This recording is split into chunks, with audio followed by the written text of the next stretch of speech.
Yes, sir, man. Hey, y'all know what it is, man. It's your one and only. It's your boy J Mad. It's East Staff, man. We here back at it again with another episode of Take the Risk, where we talk about real conversations, talk about what we thinking about and what's going on in the world. Hey, make sure you like, comment, and subscribe, man. Follow the page. Keep showing love. We always appreciate you. East Staff, man, check in, dog. What's going on? How you been feeling, man? Man, I'm feeling good. I heard you say something today, just having clarity, bro. I thank God on the path. I thank God on positive pressures. Yes. Just everything we're able to do, I just feel like it's coming in the works of just something great. Yeah. You know what I mean? So I got nothing bad to say, Matt, at all. I'm just thankful and I'm grateful. Yeah. You know what I mean? Shifts and changes are coming for the better. Yeah. And it's a privilege, honestly, to be able to do what we do, have them tough conversations, make tough decisions, and just go out and just showcase the talents. So I'm thankful, bro. Yeah, no, facts. And I think to build on that, bro, it's a lot that people don't see behind the scenes, you know, that we have to go through and navigate as a team. It's a lot of, you know, learning lessons and experiences that we all going through. I feel like with chasing greatness, bro, it's always going to be something that you may not fully understand, and you have to go through an experience to grasp that understanding. But after you learn, it's just like smooth sailing, you know, because that's how it's been for me lately, bro. Like when I had applied for opportunity, dog, and I was really invested in it, I'm like, man, we always got them opportunities that we really be like emotionally, like I feel like this is gonna be it. This is gonna change some things up for the better. And then boom, you get that rejection letter. You like, But this time it didn't faze me, bro. No, like it didn't faze me. I was like, man, I feel good at the fact that I put my best foot forward. As long as you approach any situation or opportunity as your best self, you can never be mad with whatever the outcome is, bro, good or bad. And I wasn't even fazed. I'm like, hey, it's a win-win situation. I feel like it was God telling me, hey, like, I need you to stay here and fulfill some more assignments. Like, it's some more growing that need to be done. You know, we always sometimes expect our life to pivot, you know, immediately when we expect it to, like when we want it to. We never in control at the end of the day. So it's like, man, just appreciating what I do got in front of me and taking advantage of it, bro, and really diving in deep to it. So I definitely feel you. Bro. Wanted to really kick off the discussion, bro, with better understanding, you know, how to be a student, you know, in the game, truly, you know, because I feel like social media is boosting a lot of people's egos. It's making people feel like they got to be the CEO, or they got to be the one with the golden answer. But what's your thoughts on just like being a student, bro, and navigating this environment that we navigating? I would say just being a student, I think, know that you great, know that you one of the ones, but I feel like too, being humble enough and putting your pride to the side to just be wanting to learn. Like I think in my situation in my life, I never cared about being like the face or being the one. That's real. I think that's a problem a lot of times in society. Like I feel like even though Mathis just came probably to Off the Rip, Take the Risk in the last year, I feel like I look at Mathis as like one of the ones. Like I feel like he helped me a lot. I look up to him in a lot of ways. I learned from you. Freaking I told Lou on stream, I was like, if I'm being real, the route we going right now, I think Mathis the face. You know what I mean? Off the Rip, I always used to say Earl the face. You know what I mean? Stuff like that. I never cared. I think G Herbo got a verse that say for the team, I don't mind playing down a role. I think that's a lot of times people don't look at a lot of stuff like that, like making the low easier. And I respect Wallow and Gilly a lot. For sure. Because like they always speak on like if my boy scoring 30, people be scared to hand out the waters. You know what I mean? And I'm not worried about looking no type of way. If Mathis going for 40, I'm handing out the waters, getting the towel, doing what I got to do. That's real. And I think we live in a world now where everybody want to be the man, but nobody want to be the student too. How do you be the man? You know what I mean? Yeah, facts. Like, facts. We got to ask ourselves that. We do. And we got to be willing to do the work to get to that answer, because it's not going to look like where you just delegating and everybody else doing everything. Like sometimes in order to really better understand how to play the game, you got to learn the game through and through. Like you got to be the one that play every single role. Sometimes you got to be the shooting guard. Sometimes you got to probably play center.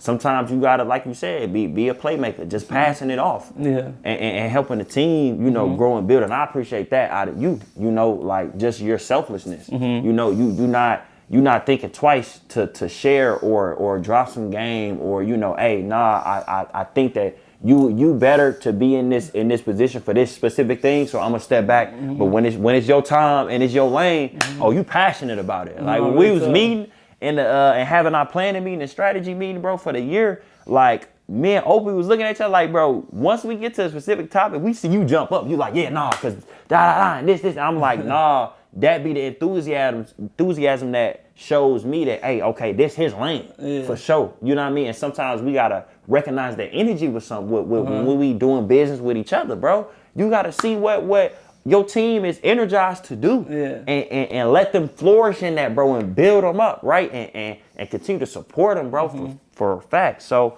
I also wanted to talk about, bro, like the fact when you talked about you're not gonna know everything. I feel as if nowadays people be afraid of looking inexperienced. Yeah, truly, like they don't. It's like it has to be a clean performance. Everything that they do, and that ain't real though. Yeah. But like, what's your thoughts on that, bro? Like, what was moments when you felt like you didn't look experienced, but you still went and did it? Like, you still went and jumped in and tried it.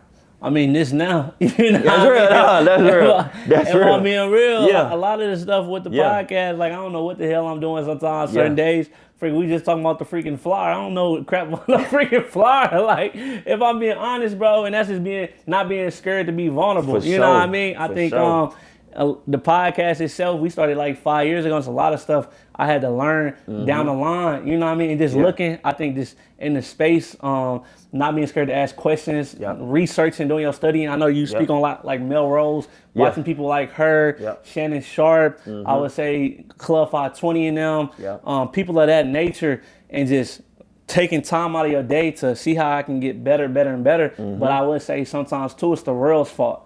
Because I think sometimes the world don't let stuff, I feel like, grow, where it's like always criticism. And I think that's what kind of stunts some people on the way up, where it's just like they scared the world gonna chastise them for just trying. So I think a lot of times we gotta really, I think, take a step back, and people gotta realize too, a lot of times that are trying and want to take that leap, 90% of people are not doing it. No, not at all. They're playing it safe. They're on the couch. Like, I didn't really realize that till I came out to Dallas, where it's just like the percentage of all this stuff is just like really low. Like we had our IRL streams for the first time like last week in Deep Ellum, seeing it like 90%. Everybody's just me, Lou, and the people we was with. Nobody out there doing it but us. So you just really gotta find a lane that you love to do, just I feel like emphasize it all the way. Honestly, like, how do you feel though? Man, I feel the same way, bro. I feel like it's all about taking a risk. Like that's the whole reason why we named the show what it is, because that's what we experiencing in our life, bro. We're doing things that are of risk, and we're not afraid. And even if we are the only person out there trying it, we still, like, that's just what we on. Because again, like you said, 90% of people sitting back. They not, because how I look at life is like, bro, I gotta try and I gotta take risks, because some may pop off. Some is gonna pop off that's gonna take me all the way up to the top. You just gotta keep experimenting. That's the biggest thing. Like, become more of an experimentist. Like, literally try new things. Because like you said, seeing Dallas, seeing how many people, how many events it be that really be going through the whole city. It's events everywhere. Dallas so big, bro. It be stuff popping off everywhere. You can really have your own motion. Literally, and just be consistent with it. That's it. Like, and don't get intimidated by it, bro. Don't feel the pressure, because sometimes, folks can really trip off the fact that, hey, I see so-and-so getting it, and they been here for 10 years, 20 years. Like, I don't think I'm gonna ever reach that level, that lane. Nah, you can, but it's a lot of age pressure that people dealing with, bro, that I feel like our generation deal with it. We feel like we gotta be on the go, speeding through things. We feel like, we hella old, but we young as shit in reality. But what do you think about when it comes to age pressure, bro, how you've seen like old heads approach it, in the grind, and then like our generation? I would say age pressure real. I think I go through it personally sometimes, because like I'm 27, almost at 30.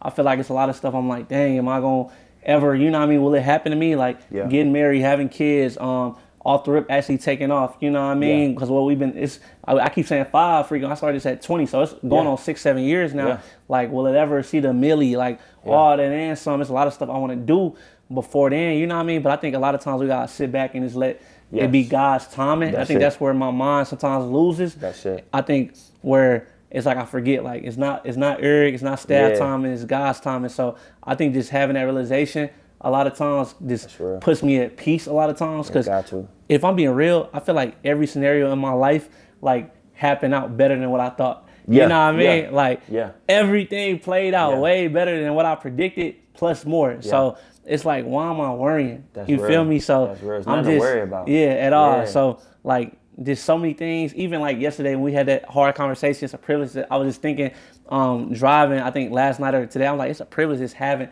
hard conversations. And then like I was really I feel like worried, and we had a good talk, and I was so like worried about like, dang, is it gonna affect me in Mathis? And it came out way better. It be so many of them scenarios, you know what I mean, where it's just like, dang, like, is this gonna happen? And bro, I feel like through high school, man, freaking what you call? I ain't had nowhere to go to school. Like a month or a couple weeks before college, freshman year of college started. God blessed me with a school. Freaking pandemic hit 2020. Didn't have no university at the JUCO. God blessed me with a school. Freaking job. Graduated from college. I'm like, man, I'm applying for jobs, all that and some. Didn't have no job coming out of college. God blessed me, a month or two out of school with the career I have now. So, bro, it always works out. I feel like way better. You know what I mean? Who would have thought being in Dallas, bro? Every time. It's just like God's timing and everything. And I think even in off the rip, I think a lot of times, like right now, I'm facing like freaking. I think we like almost at that point where I think it's gonna be a breakthrough soon. And I think we putting the right steps in place. And I don't think it's I don't think it's like what they say is not when, it's how, or it's not what's that? It's not what's that, y'all? It's not if but when. It's not if but when. So I think we going through right now, it's not if but when. You know what I mean? I think we putting the pieces in the right place. And I never seen nobody put the work in and not win. Exactly. If I'm being real with you. So I feel like we just keep putting the work in, keep putting the reps. It's not gonna do nothing but go up. So I'm thankful, bro. But what about you with like age pressure and all that and so? I mean, sometimes I find myself like emotionally dwelling in it because I get, sucked into social media and stuff like that. But then I feel like when I kind of give myself a balance off the media, like and just be present in real life, I start to not, like you said, not worry as much and not fear as much. I think that was a thing, that fear kind of exists because you feel that need to go and do something every time. Like it's almost like rest isn't appreciated nor valued no more. It's the expectation of I'm in survival mode, and I'm looking at life now like, bro, I don't need to be in survival mode. Like, look at what all we've accomplished. Look at how far we've come. God is truly good. Like, we don't have to worry about anything being late on payments. We don't got to worry about losing our job. We got a secure job.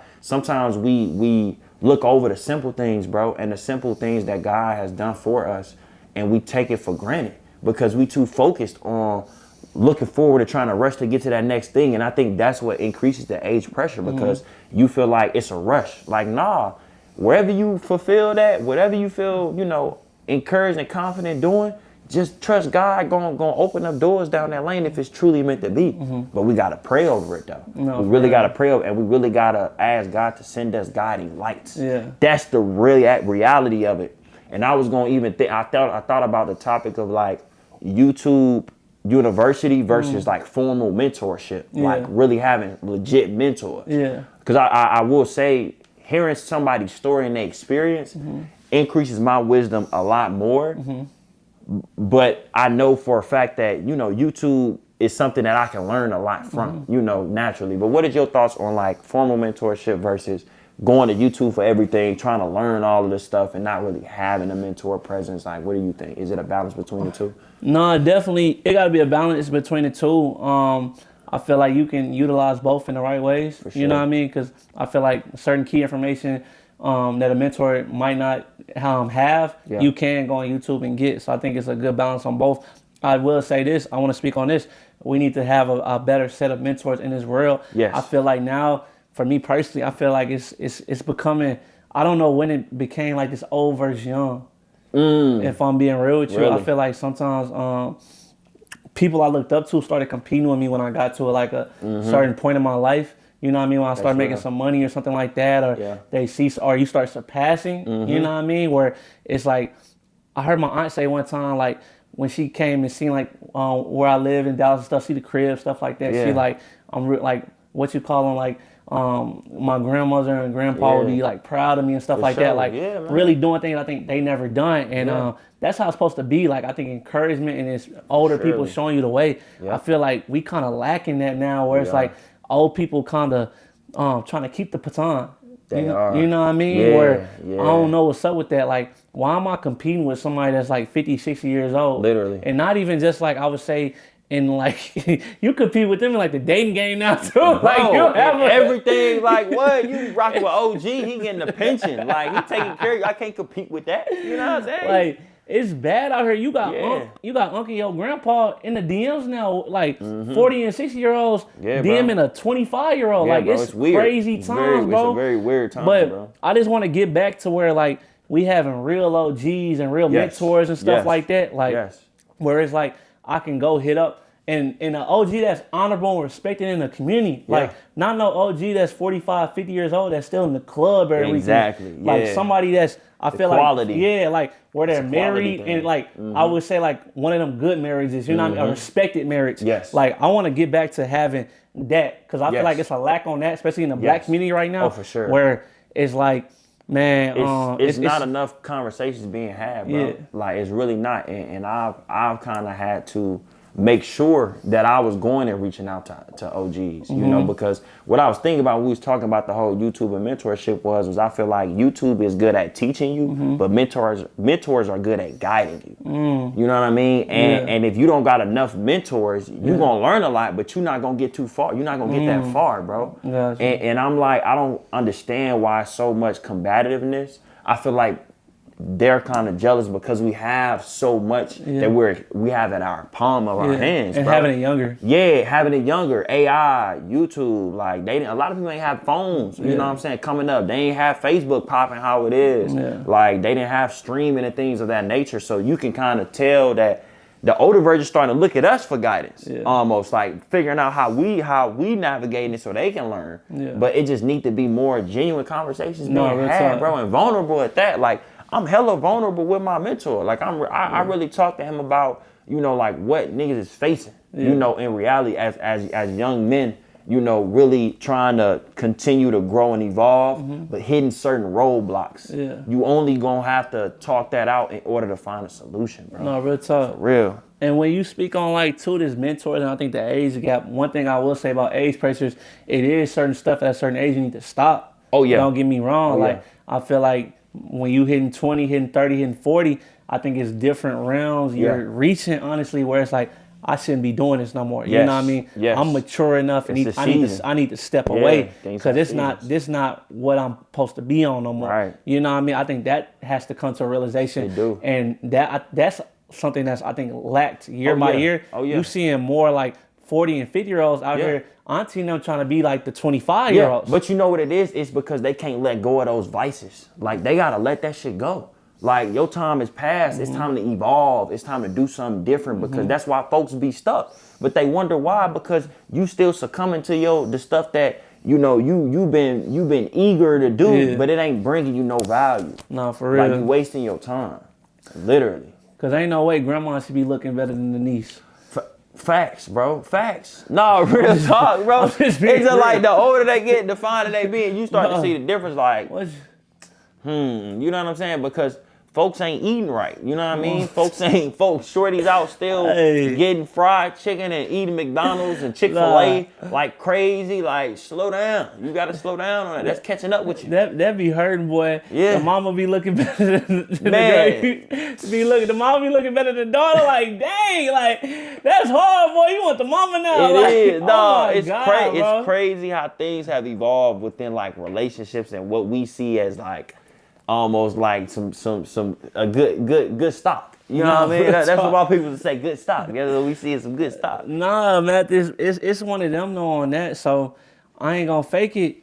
It's just I think we just gotta do better. We just gotta, and even us, it started with us. Like I think in a past episode, you kind of inspired me because I feel like sometimes I gave up on the youth and you brought that hope back to me. Gotcha. I just remember when I kind of first started hanging back with you, just speaking on like giving back to people in St. Louis and stuff like that. It's important. And just knowing that these kids aren't having the resources and don't see it. You know what I mean? I think sometimes even at my age, at 27, until I was like 24, 25, moving out here to Dallas and seeing that it's possible. Yeah. Like I told Ope, I said back at the crib, I never even knew what an influencer was. You know what I mean? Like out here, you got people really living off the phone. That's it. Like that's insane to me. That's it, bro. That's it. And you start to see also what the grind looks like. Yeah. You know what I mean? Like they actually invest in true time at learning the craft, like getting good at it, finding what can go viral, what moments can I snip it. It's a strategy behind all of this. And that's what we gotta understand. Like if you live in life without a plan and a structure, you're living aimlessly. You just out here for shits and giggles. That's it.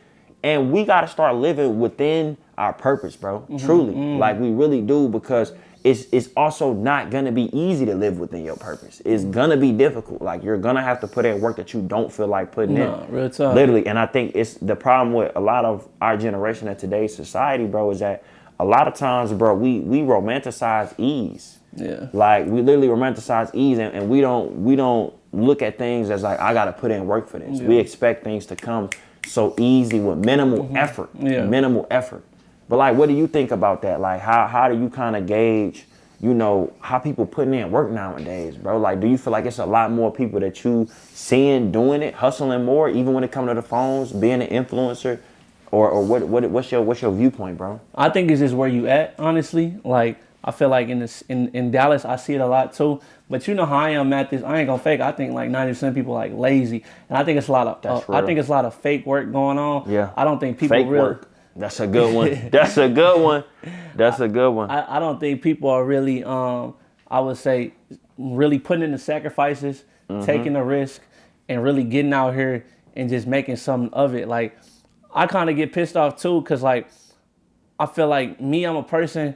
I put the business before anything else. Like if I had something, don't get me wrong, if I had something planned way down the line, I'll let folks know. But like I'm the type of person, I'll change. Like if I got a date or something something going on, I'll cancel it if what you're going off the rip or whatever I'm a part of got something going on or it needs to be done. You know what I mean? I think people want like that big reward but don't want to take the risk. I think that's a lot of times where it's like lack. Like you want all this and some, but you're not out here gambling, taking the risk. I'm not talking about gambling like playing real dice, but I'm saying you gotta do some things that you don't want to do and sacrifice to get where you want to, because I feel like anybody that has that epic story, like that's done something that's so crazy. Like it's this rapper, I can't think of his name. Freaking he cold. It started with an S or something like that. I just was seeing his stuff. I want to say like Saving or something. I can't think of dude's name. I want to say out in LA, but he was telling a story the first time he met Nipsey Hussle, and he was like Nipsey had hit him up, freaking I think that morning or something like that. Yeah. And I think he was in a different part of Cali or something like that at the time. He said he drove 6 hours, canceled everything he had going on that day.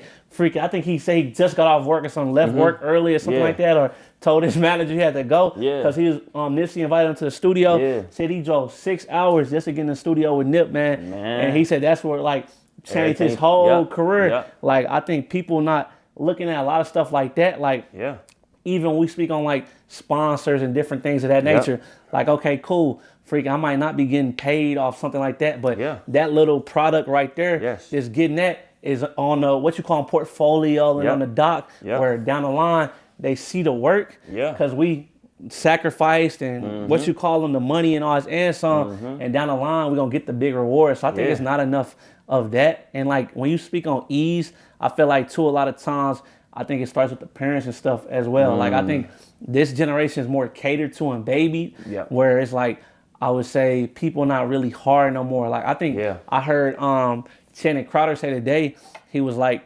and I kind of live by this philosophy sometimes in a bad way too, but he was just speaking on like he can't be a coach anymore. He used to coach high school, right. But he was like the parents and everybody just want everything. Too much. Yeah, he was like, because you know how I be even just saying the right things, stuff like that. He was like, with high school kids, he was like, I keep it real, blunt, and straightforward. He was like, he was like telling the media, he was like, these are men at the end of the day. Yes. Like he was like, life is hard. Yeah. And he was like, you want me to say it properly and nice it down. He was like, I was coached by Hall of Fame coach Nick Saban. He was like, when Nick Saban talked to anybody, he was like, Nick Saban is keeping it black and white, no matter if you like what he said or not. Mm-hmm. He was like, I never heard him sugarcoat a conversation or like, you know what I mean, try to dumb it down. So he was like, freaking this. He was like, this generation is just like, it's like you either got it or you're not. I think that's too. You gotta be built for it. Like I think even when we were speaking on like earlier, where you were saying, what you say? We were speaking on. Let me get it back. Oh, I was saying the world will tear something down. Oh yeah. Like I think if you built for it, then that's not gonna bother you. You know what I mean, bro? Hey, Lou, what that nigga say on the video in the car? He said you only got 8 viewers. Go ahead and scrape this crap. So what did he say in the comments? Wow, that's wild. He said you got 8 viewers. This crap is cooked or something like that. Like real talk. Crazy. Like I'm putting this on camera. Like if you worry about stuff like that. All I did in the comments, I responded back to him and laughed. Like, that's it, bro. Because you're going to have haters. But they on their couch talking, bro. From the couch. Not doing nothing. Not doing it. So, you know what I mean? That 8 viewers on IRL, for me, freaking was something big. Like, freaking, I barely be getting 5. So, freaking, for me, that was big time. When is the first IRL? First IRL. Freaking, I be on the desktop talking to myself half the time. Bro. So, freaking, just seeing people and just seeing the consecutive viewers across it, like we just keep building it. Same thing for Off the Rip. I see us freaking on the long stream. We might get a lot on like the shorts, but I'm seeing us at a consistent right now, getting like 40, 50 views. Yeah. And I think nothing's gonna happen but build it. And I'm kind of happy just seeing it like consistent where it's like, okay, we got 50 consecutive. Okay, in a month, February, March, let's get this up to. Can we get up to 75? And just keep on building it. I think that's where like where you speak on ease, everybody want that 100K views right off rip. You gotta work for that. Come on. You gotta work hard for that. And that's the thing. We gotta stop glorifying the ease. Like it's never gonna be easy. Just accept that and roll with it. Like you gotta roll with the punches. You gotta build the plane through the turbulence and still stay as steady as possible as you can, because at the end of the day, nothing is handed to you. No, come on. Everything got to be earned, especially when you're trying to elevate. It got to be earned. Now, granted, God will bless you with the right people, putting the right people in front of you that's going to help get you there at least in a more efficient rate. No, but it's still going to be an expectation for work to be put in. And like when you mentioned, us with the podcast, bro, like getting out of our comfort zone, like really reaching out to these brands, seeing what's up. And like I told you, bro, like it's all about collecting as many of that low-hanging fruit as you can, as many of the small little brands. Stack them up, because you stack them up, then we can go to Netflix and them and say, hey, like, they give out 7-figure deals, y'all. This is our credibility though. Like we've touched base with over 20 brands, you know what I mean, and have worked with over 20 brands. We got all proof of concept with all of this, and we got the metrics to match it. People don't realize when you're trying to grow your business, like data is important. Like you gotta show the metrics, you gotta show the numbers. That's gonna tell the real story. That's why I majored in finance, because it's a storytelling major. Like you literally have to translate these numbers because they're gonna mean something to every business. And it's the harsh reality of when them numbers look ugly, oh boy, you gonna be sad, but you gotta figure out, okay, how do I strategize? How do I make it, how do I shift things and make it work for the better? Man. So man, this what you call them. That's everything I had to say. Anything else we need to speak on? Cause I'm you got me going now. No, facts. I'm motivated, bro. I think at the end of the day, it's all about continuing to just keep trying, bro. Keep getting the reps up, keep getting shots up. Like, don't be scared. Don't be afraid. Step out your comfort zone, bro. Just do it. Just do it. Like Nike, just do it, bro. That's it.